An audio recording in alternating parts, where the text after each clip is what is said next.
Hey guys, welcome to the channel. Welcome to another live stream. I'm here going to be talking about Liverpool, about Manchester United, the game that took place yesterday, and of course where both sides go from here. The overall aim of this video is I want to talk about Liverpool's chances of top four.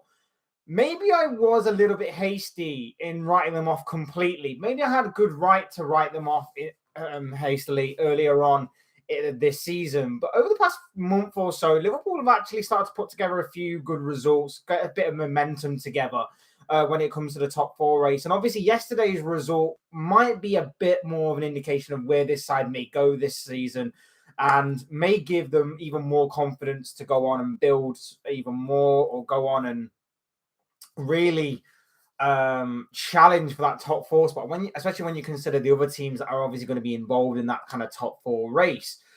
Like I say, incredible result yesterday, phenomenal result from a personal point of view. It was insane what was going on yesterday between Liverpool and Manchester United, but Liverpool, of course, ran rampant in that incredible 7-0 victory. But like I said, today I want to talk about Liverpool's top four chances. I also want to talk about Manchester United a bit and talk about their next step from here. Before I go any further, I would like to remind you to please like the video if you haven't already. Subscribe if you're new or want to see more content like this. Both things will always be greatly appreciated. And of course, get involved in the comments and everything else that goes along with that. Talk about that kind of stuff, because I want to kind of get more of a discussion and more insight into this, especially from the Manchester United point of view. From a Liverpool fans' point of view, obviously myself, I kind of see it a lot more. I want to see what United fans are feeling today, because obviously for the past 24 hours or so, I personally have enjoyed the banter and the wind-up I've had of close friends and people that I know and love that are Manchester United fans. As I'm sure a lot of Liverpool fans and rival fans have enjoyed these past 24 hours. Because, like I say, yesterday's result was insane. Yesterday's result was incredible. No one was really expecting Liverpool to win, in all honesty. I don't think many people were expecting that. I go so far as to say that if there was going to be a Liverpool prediction of a win, it would be a smaller margin than what it was. A draw at best. I personally predicted a draw. I hate going against my team at the best of times, but I did think that obviously it is at Anfield. People should respect that kind of Anfield sort of home advantage that Liverpool have.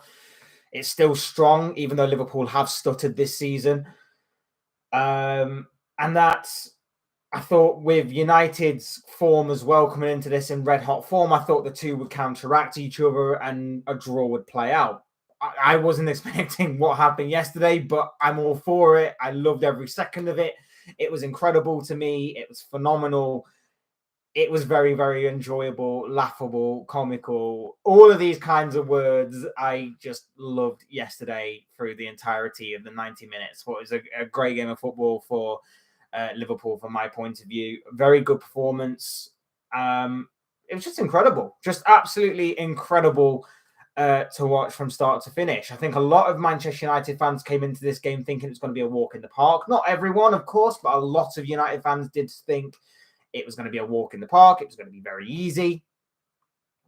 And I thought that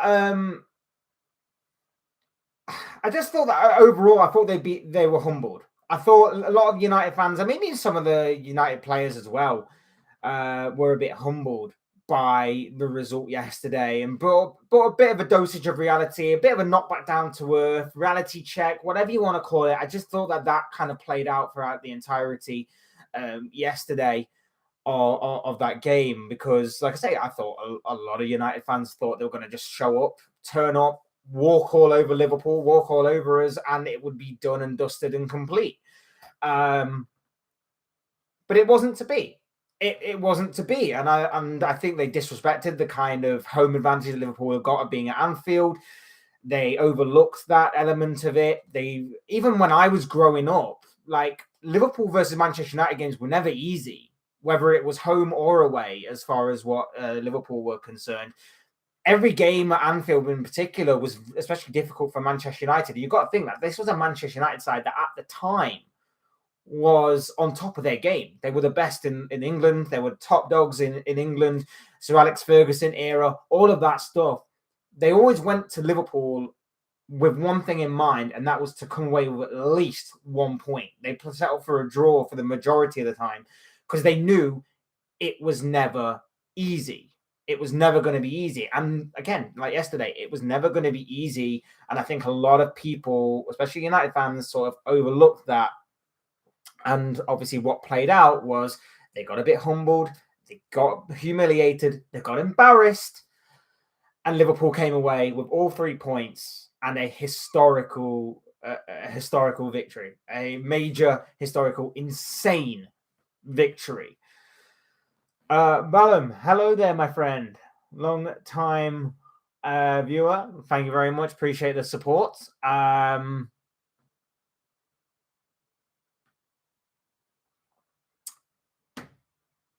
Yes, Bournemouth next up. That's going to be. I mean, Arsenal almost slipped up against them, so don't take anything for granted. But yes, that one should be another victory for Liverpool and another run. Another victory to add to this run. Should be. Look out for predictions coming up later on in the week, of course. But thank you for the support, my friend. Genuinely appreciate it.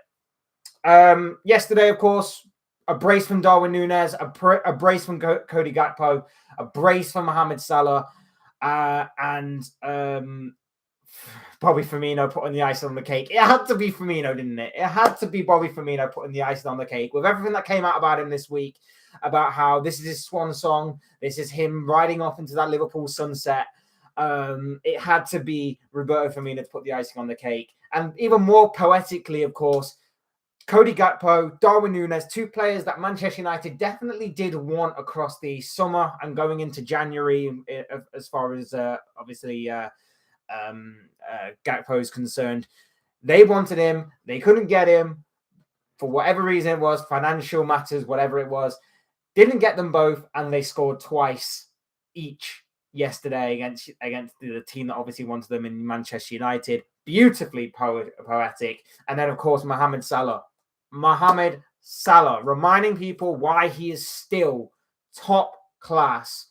Obviously hasn't been completely at the races this season. Obviously hasn't been completely at his best, but still has been incredible in his own way and still has been great in his own way. A phenomenal performance yesterday from Salah. Phenomenal. 2 goals, 2 assists. Salah was back on form yesterday, and definitely enjoyed his performance. But overall, I thought it was a great performance. Overall, I thought it was a superb performance, 7-0. And what made me laugh even more, apart from obviously the theatrics of Bruno Fernandes, which was laughable and sort of and very much embarrassing at the same time, but more laughable. Gary Neville's commented at the end of the game saying that Liverpool didn't exactly play very well. Well, Mr. Neville, if we didn't exactly play very well and we still managed to smash United up 7-0, I hate to think what it would have been like if we actually did play well. That would have been even worse, wouldn't it? No, seriously, Liverpool were lethal yesterday. They were back to their lethal ways, back to their prolific ways. But I'm not going to get too ahead of myself. And the reason I say that is simply the reason that we've been at this situation before. Now, I know that obviously it's a bit different because we've actually put together a little bit more of a run than what we have in previous times. And we've won 4 out of our last 5 games. We've got 5 clean sheets in that time. And obviously, we've just gone and smashed up our rivals with 7 goals to 0. Incredible stuff.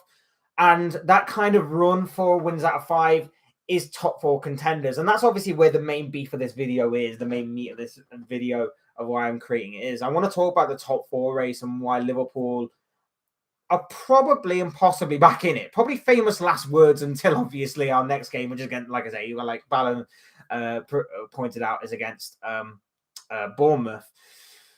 And God, it would be just typical of Liverpool's season to smash up Manchester United the way we did and then drop points to Bournemouth. But fingers crossed that don't happen.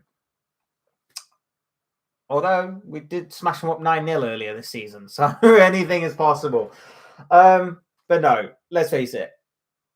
That 4 wins out of 5 thing is top four. Is top four contender. That's top four contender form.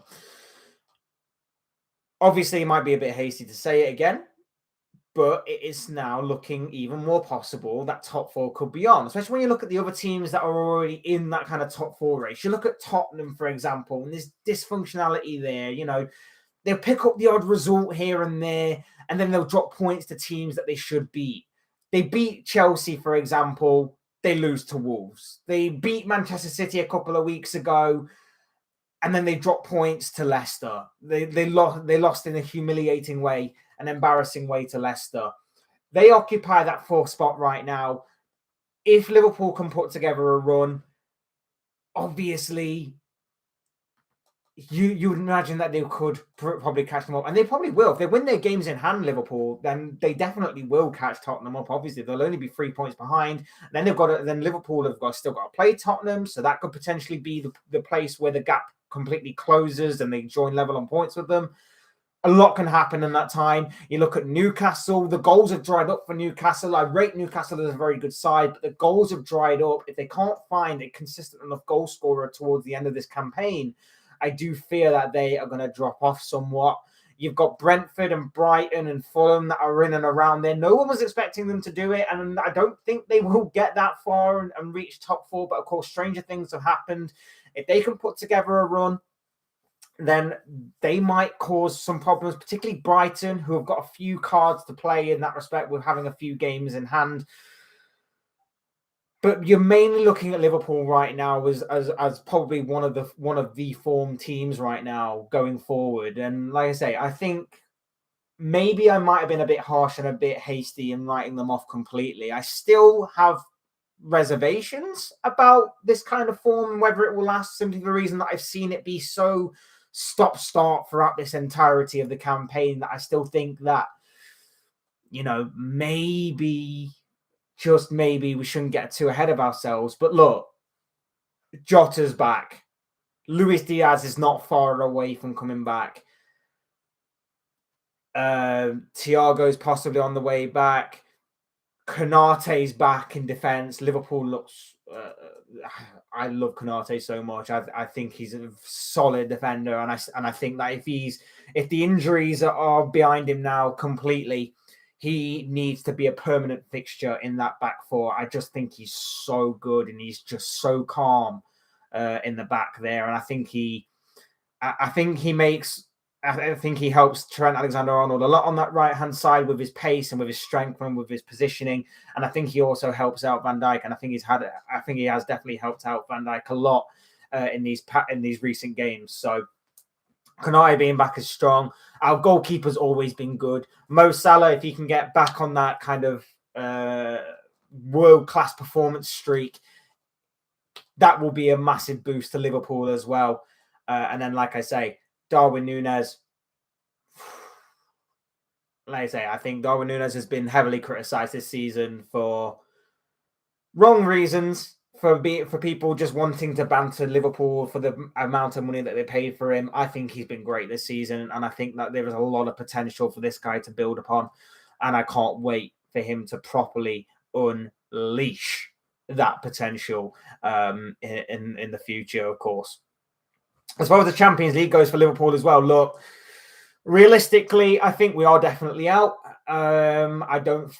It's Champions League after all. I know Real Madrid haven't been exactly at their best this season in terms of La Liga, but this is the Champions League. This is the competition that Real Madrid turn up for season after season after season. So it doesn't really matter how their form is. They turn up for this one no matter what. They are, if any team is going to do it outside of Real Madrid, of course, if any team is going to overturn a 3-0 deficit in the Champions League, it is going to be Liverpool after all. They have history, a lot of it. But obviously, I don't think, I'm being realistic, I don't think that will necessarily happen. I want to be wrong. I definitely want to be wrong. I want to say that this is going to be another phenomenal night. Liverpool go to the Bernabeu in Real Madrid's backyard and absolutely tear the place down, burn it to the ground, and absolutely walk out of there going through to the next round, overcoming a 3-0 deficit. And let's face it, if any team is going to do it, like I say, outside of Real Madrid in this competition, it's going to be Liverpool. I just don't think realistically that happens. But I am a slight bit more confident, having seen yesterday, that this team can still do a job. This team can still do a job. That midfield yesterday, I wasn't completely confident on. Harvey Elliott stepped up yesterday. Jordan Henderson, if you are going to criticize him when he's at his worst, praise him when he's obviously doing very well. And yesterday he did very well. And Fabinho, past few games, Fabinho has been back to being what Fabinho does. Back to doing what he does best. Fabinho was great yesterday, winning the ball back high, pressing, and obviously, like I say, giving those Manchester United midfielders a pretty torrid time. Like I say, I think that the main bulk of this video is about top four and Liverpool's chances of it. And for me, Liverpool can definitely get it, but I'm going to hold reservations just a little while longer because I've already made a prediction that they were not going to get it, and I believe I had every right to do so because at that time when I made a previous video on it, Liverpool looked dead. They looked dead in the water. They looked finished. They looked like they were out of ideas and they needed some sort of injection of hope, of optimism, and from somewhere, somehow deep, I think the past few games, they've really found that again. But it could all go away in an instant again. As for Manchester United, look, no team should ever be losing 7-0. No team should ever be losing 7-0, no matter what game it is, especially not to their rivals. No team should be ever losing 7-0. But the bigger picture here is this was, or at the time of recording, obviously, this is one result. Obviously, in a long time of results. Obviously, earlier this season, they got slapped up by Brighton. They got slapped up by Brentford. They got put to the sword by Manchester City. But this is the first time in a while that this kind of result has happened. When United lose, they seem to lose heavy for some reason. I'd say don't go too overboard on it. Yesterday was abysmal. Yesterday, from their point of view, was embarrassing. You had Bruno Fernandes throwing his toys out the pram like a petulant child. You had Fernandes that was diving on the floor. You had Fernandes that was crying to the referee. You had Fernandes that was crying to his own manager that he wanted to be subbed off, it looked like. He was embarrassing yesterday, and that is your captain. Needs to definitely be disciplined. And I think Ten Hag will definitely do that. If you're going to discipline Rashford for turning up late, you have to discipline Fernandes for that kind of performance yesterday. That was incredibly embarrassing. The defense, I was told, was pretty solid. It looked nothing of the sort of being solid at all yesterday. Cut through like butter. like a knife through butter. That Liverpool attack was the knife. The United defense was the butter. Cut through many occasions. Like I say, Mohamed Salah twisted Lisandro Martinez inside out like a pretzel, bro. And I gotta say, like, if I'm going to be neutral, I'm going to be proper and honest about it. It is probably just one result with United, this. We don't obviously have enough evidence or enough proof to suggest otherwise. I want to say that this is going to be United's downfall. Of course I do. I've hated this season simply for the reason that Liverpool have stuttered so much and the fact that United have gone from strength to strength seemingly under Erik Ten Hag. I want to say that this is the moment where United's season completely falls apart, the wheels come off, and it all gets blown up in their faces. I don't have enough evidence to suggest that. And obviously, yeah, Ballard makes a good point. United did win the Carabao Cup last week. I want to say that this is the moment where their season blows up, but I don't have enough evidence to suggest that. What I will say is when you look at the bigger picture, this is seemingly just one result. It's a bad result. It's a humiliating result. It's not a result that any team should ever go through. And there are reasons behind it. United having a small squad, not to make any excuses or anything, but United do have a small squad. There's been a lack of rotation there. But at the end of the day, those players should have been capable of getting up for this Liverpool game. And after 2-0 or 3-0, those players simply downed tools. They just downed tools and they just gave up. And if I was a United fan, I'd be embarrassed by that. I definitely would be embarrassed. I'd be demanding some sort of payback, some sort of compensation for that kind of performance and result, because you can lose a game at Anfield. If Liverpool had walked out there as 1-0 or 2-1 winners yesterday, United fans might not be that disheartened by it. United fans might have gone, these results kind of happen, we'll move on to the next one. Yeah, it's annoying to lose to rivals. But it happens. It happens because we've all seen these kind of results before. But to lose 7-0, I want to say that this is the start of United's downfall, but I don't believe it is. I think that this might be a blessing in disguise for Erik ten Hag and United, because as I said earlier in this video, I said that this might have been coming for a lot of fans and a lot of players. I still have this feeling that a lot of people turned up yesterday, players included, as well as fans, turned up yesterday expecting Manchester United to go and play their natural game and absolutely dismantle this Liverpool side that are seemingly in the mud, down on their luck, playing poorly, having a terrible season, and United were expected to go there and embarrass them and humiliate them. Similar to how Liverpool did in both games last season, how United won earlier in this campaign. A lot of people were just expecting them to obviously turn up and win yesterday, and they didn't. And I think that the blessing in disguise here is that maybe this was the dosage of reality and the knockback down to earth that a lot of these people associated with Manchester United needed, and to drill into their heads that the arrogance that they've displayed will not be tolerated. The arrogance that was on display will only worsen their downfall if that was to ever happen again, that kind of thing. So maybe if you are to put a silver lining on this, if you are to put a bit of a positive spin on this, then maybe obviously that could go on going forward, because last week there was a lot of talk about United being title contenders, United going for the quadruple. Obviously, I don't believe that will happen. I still think they've got a big shot in the Europa League. And obviously, now that we know what's happening with the FA Cup and who's still left in it, they've got a big chance of the FA Cup as well.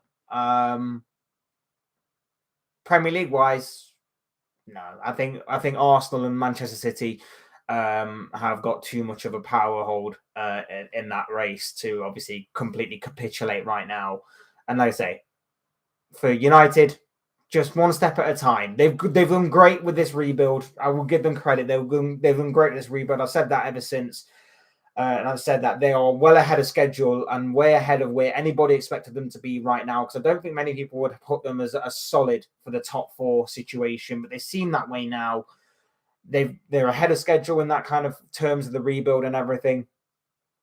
But I think yesterday was probably the dosage of reality that they needed and was injected into them by Liverpool, by their rivals, in that embarrassing and humiliating 7-0 defeat that may help them out in the long run. I genuinely believe it might help them out in the long run. There'll be obviously a lot of people that will blame the Glazers and go back to that kind of stuff.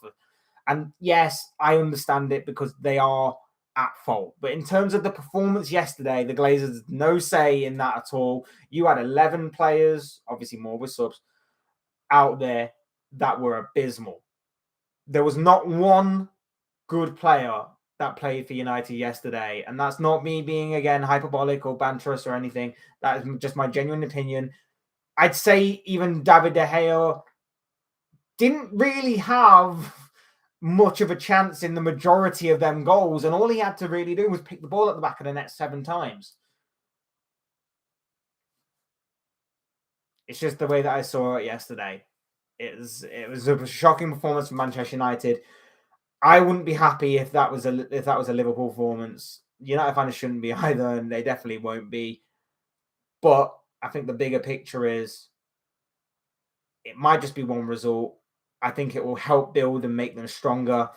And now it's all about whether or not United can bounce back. They have Southampton this weekend, I believe. A good way to bounce back. Except Southampton are in need of points. They've got nothing really much more to lose. They're already in the relegation zone. They are going to need to throw caution to the wind a little bit, maybe get something. And as we know, in these types of big games, Southampton tend to turn up in these games. Also, United do have the extra game midweek. They also are playing in the Europa League. They're playing Real Betis in the Europa League. So it'll be interesting to see if there's any sort of rotation there as far as Erik ten Hag is concerned. So it's going to be interesting to see how United bounce back from this. I strongly expect United to bounce back from this. I want to say that this is going to be the beginning of their downfall and everything, but I don't really see it yet because I don't have enough evidence to suggest it will be. But like I say, only time will tell as far as what Liverpool are concerned in terms of their top four pursuit and what obviously Manchester United are in terms of their rebuild and their process that they're going through right now under Erik ten Hag. Ballum, what we got here? Bournemouth current manager is Gary O'Neill, and he was working at the under-23 at Liverpool. He knows the club. Could he let Liverpool win? Well, we hope.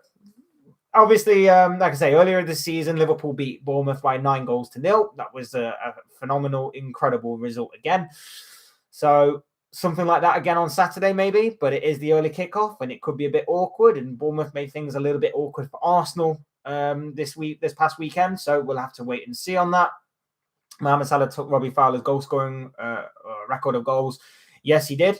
Yes, he very much did. Mohamed Salah continuing to break goal-scoring records. Incredible stuff from our Egyptian king. They won a cup. They won't do the quadruple. No. They won't do the quadruple. Like I say, I think the Premier League is too far out of their reach for them this season, especially when you look at the form and the level of both Arsenal and Manchester City. It was a win for Liverpool fans and a result that was sent all over the world. Yeah, global game, one of the biggest in world football, obviously. Like I say, simply incredible result. And take care, Bournemouth away next. Will be interesting to see if Liverpool turn up there. Bournemouth have new owners such as Michael B. Jordan, basketball there. Yeah, again, it's going to be interesting. It's going to be interesting to see how the season unfolds from here. Liverpool should get 3 points in the next game. It's going to be interesting to see how Tottenham handles the pressure of being in the top four, especially with their problems right now. Probably I'm going to talk about Tottenham a little bit later on this week, talk about the Antonio Conte situation, because that is very interesting as well, given how he's not really been there much this past month and the fact that Tottenham have been inconsistent. Tottenham, basically. They've been Tottenham. But yeah, I want to know what you guys think on this. These are obviously just the thoughts, comments, opinions, predictions, feelings, whatever you want to call it. This guy, I want to know what you guys think. I'm reserving judgment a little bit on this in terms of the Liverpool stuff in terms of top four. But Manchester United stuff, like I said, I just see it being a bit of a blip. And I think it will help Manchester United in the long run on this. But I want to know what you guys think. What do you make of, obviously, everything that's gone on these past 24 hours in terms of Liverpool and Manchester United? What do you make of, obviously, Liverpool's victory yesterday, the performance of Manchester United, performance of Liverpool, and where do you see both teams going from here? Is Liverpool's pursuit for top four on? Are they the favourites now, considering how Newcastle are slowly, seemingly dwindling out of it, and Tottenham are obviously inconsistent and obviously got problems behind the scenes, it seems? Is there another team that's waiting in the wings to take charge? Like I say, a Brentford, a Brighton maybe? Or what else can there be that could all be interesting to hear and see the thoughts, comments, opinions, predictions, feelings of you all in the comments section. I'm sure that will all make for interesting reading. Otherwise, hit the like button if you enjoyed the video. Subscribe if you're new or want to see more content like this. Both things are always and frankly greatly appreciated. And as always, thank you all so much for watching and listening. I've been Fletch. This has been another Fletch Talks live stream. I will see and speak with you all again soon in another live stream or another video.